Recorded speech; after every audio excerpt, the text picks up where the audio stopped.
안녕하세요, 가치환입니다. 11월 17일 금요일 국내 시장이 마감되었습니다. 자, 며칠 동안 시장 흐름이 그래도 괜찮았었는데 오늘은 다시 한번 좋지 않은 시장이었어요. 오전장부터 출발이 좋지 않았었고 오후장 내내 흘러내리면서 코스피는 마이너스 0.7%로 마무리했고 코스닥은 무려 1.5%의 급락이 나왔습니다. 그래서 오늘은 참 어려웠던 시장이었다고 생각이 되고요. 이어서 코스피 상위 종목들을 살펴볼게요. 자, 먼저 코스피를 보면 오늘 상승이 나왔던 종목들은 딱히 특징이 있었던 업종은 없었습니다.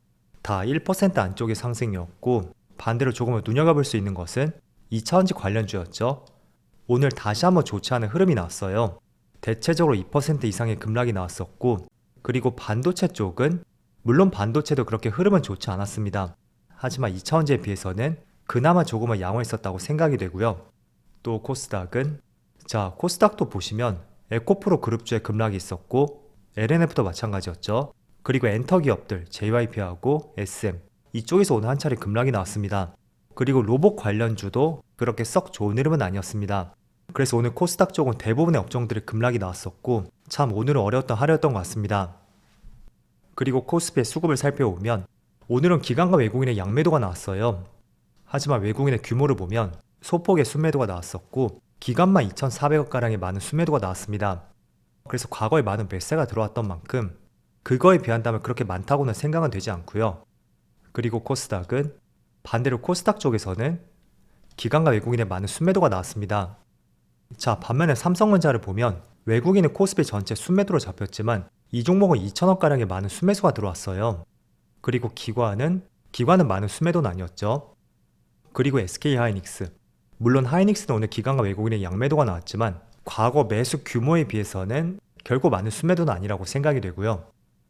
반면에 2차전지 관련주 삼성 SDI라든지 LG에너지솔루션 오늘도 외국인의 많은 순매도가 나왔습니다. 그리고 포스코 퓨처엠도 마찬가지로 외국인의 순매도가 나왔었네요. 자, 이어서 주차별 매매 동향에 대해서 살펴보도록 하겠습니다. 11월 17일 외국인이 가장 많이 매수한 종목은 삼성전자, 기아, 포스코홀딩스, 포스코DX, 에코프로. 일단 금액을 살펴보면 삼성전자하고 기아 이 두 개 종목만 의미 있는 매수가 들어왔고 그 밑에는 결코 많은 매수는 아니었던 것 같습니다. 그래서 오늘도 외국인은 삼성전자의 진심이었던 것 같고 그리고 기관은 현대오토에버, CJ대한통운, 롯데케미칼 이런 종목들을 매수했는데 전체적으로 금액이 100억도 채 되지 않거든요. 그래서 기관은 오늘도 매수보다는 매도 쪽에 조금 더 신경 쓰지 않았을까 그렇게 생각을 해볼 수가 있습니다. 자, 이어서 해외 증시를 볼게요. 오늘 국내 증시는 또 약세장으로 연결이 되고 있지만 어제 미국 증시의 흐름은 그렇게 나쁘진 않았습니다. 일단 나스닥은 전날과 비슷하게 거의 동일하게 마무리되었고 그리고 S&P 500도 0.1% 상승이 있었죠. 또 다우지수도 마찬가지로 0.1%의 소폭의 하락이 나왔습니다. 자, 그래서 일봉상으로 보면 확실히 최근 며칠 동안 시장 흐름이 좋아졌잖아요. 그리고 변동성도 많이 줄어들었습니다. 그런데 오늘은 또 국내 시장에서만 유독 이런 좋지 않은 흐름이 나오고 있어요. 그 이유는 조금 뒤에서 말씀을 드려보겠고 그리고 추가적으로 반도체 수를 보면 반도체 흐름은 좋았었네요. 0.3%. 또 니케이 지수도 0.1% 상승이 나오고 있죠. 대만도 0.3%. 그리고 중국 상해 지수는 중국 증시도 거의 보합입니다. 그런데 국내 증시는 코스피 코스닥이 거의 1% 가까이 하락이 나오고 있어요.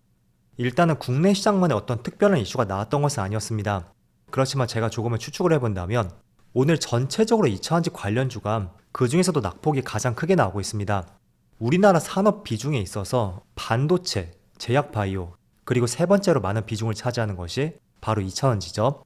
그래서 최근에 2차전지의 투심이 조금 악화가 되었고 그게 오늘 전체적인 업종 자체가 부진하면서 2차전지 쪽에서 투매가 나왔고 전체적으로 코스피 코스닥으로 하여금 좋지 않은 시장으로 연결이 되는 그런 과정들이 발생이 되었던 것 같습니다.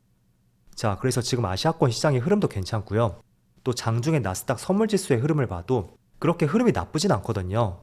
아시아권 시장과 마찬가지로 거의 보합세를 유지하는 만큼 2차전지 관련주에 대한 심리 변화 그게 오늘 주가의 하락에 따른 급락을 불러왔었던 주된 이유가 되었던 것 같습니다. 자, 그래서 몇몇 2차전지 관련주를 보면 에너지솔루션도 2% 하락이 나오고 있고 에코프로비엠이 3%죠. 그리고 에코프로비엠은 5%. 물론 이런 영향도 있을 거예요. 저도 오늘인지는 몰랐는데 오늘 에코프로 머티리얼즈가 상장을 했습니다. 그래서 유독 2차원지 관련주 내에서도 에코프로 그룹주의 급락이 더 돋보인다 볼 수 있고, 그래도 우려를 했던 것보다는 오늘 흐름 자체는 나쁘진 않은 것 같습니다. 기관의 수요 예측에서도 공모가가 밴드 최하단을 터치했던 만큼 기대보다는 우려감이 컸던 것은 사실이잖아요.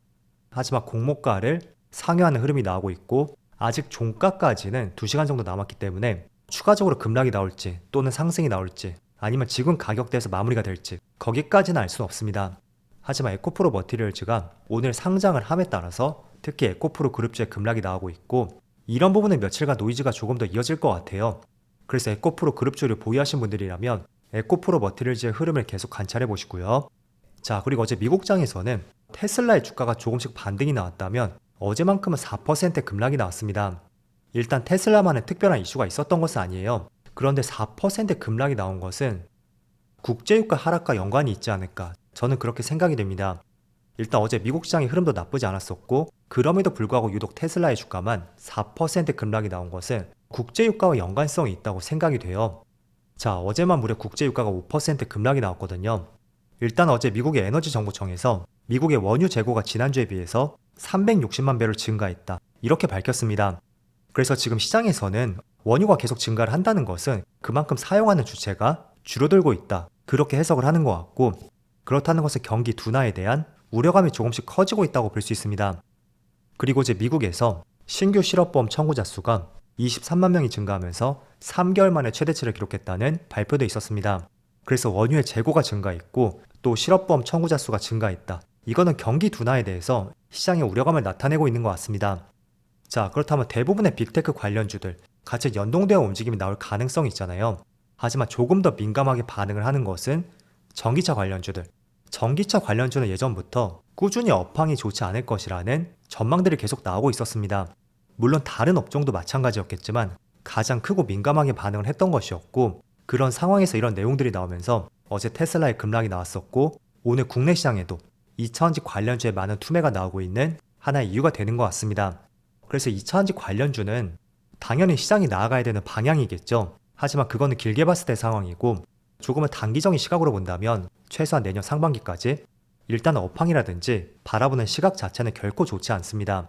때문에 여러분들 투자 성향을 꼭 파악하시고요. 나는 뭐 장기적으로 투자할 거니까 그렇게 크게 개의치 않는다 라는 생각을 갖고 있다면 당연히 지금처럼 주가의 급락이 나오는 시장은 반가운 시장이 될 수도 있겠죠. 그렇지만 나는 그런 기준이 없고 조금이라도 하락하는 것이 두렵다 라는 생각이 있다면 결코 좋은 시점이 되지 않을 수도 있다고 말씀을 드려볼게요. 물론 여기서 단기적으로 크게 급락이 나오고 또 크게 상승이 나오는 그런 현상들은 발생이 될 수도 있을 거예요. 하지만 정말로 추세적인 상승이 나오려면 가장 첫 번째로 이런 모든 장기 이평선들, 그 이평선들을 모두 돌파했을 때 우리가 조금은 쉽게 접근을 해볼 수가 있거든요. 그래서 과거에도 흐름들을 보면 다 상승이 나올 때 보면 이평선을 모두 정배열로 돌리면서 그때부터 시세가 이렇게 계속 출발이 되는 만큼 지금도 그런 관점에서 여기 121선하고 61선, 이게 지금 90만원 근처에 있잖아요. 때문에 조금 내려오던지 지금 이평선이 뚫고 올라가야지 정배열로 바꿀 수가 있겠죠. 자, 반면에 계속해서 최근에 트렌드라고 말씀을 드리고 있는데 반도체 관련주들, 어제는 인텔이 6% 가까운 급등이 나오면서 올해 신고가를 경신했습니다. 지금 반도체 관련주는 많은 종목들의 신고가를 돌파했다든지 아니면 신고가 근처에서 움직임이 나오고 있어요. 대표적으로 엔비디아도 500달러 근처, 신고가 근처에서 움직임이 나오고 있고, 인텔은 52주 신고가를 경신하면서 굉장히 견조한 흐름이 나오고 있습니다. 그리고 국내 시장도 마찬가지죠. 한미반도체라든지 SK하이닉스, 또 HPSP, 하나마이크론, 이런 다양한 반도체 기업들의 좋은 흐름이 나오고 있고, 또 오늘 같은 경우에는 반도체 후공정 테스트 기업이죠. 두산 테스나가 52주 신고가가 아닌 역사적 신고가를 경신했습니다. 이게 연봉 차트예요.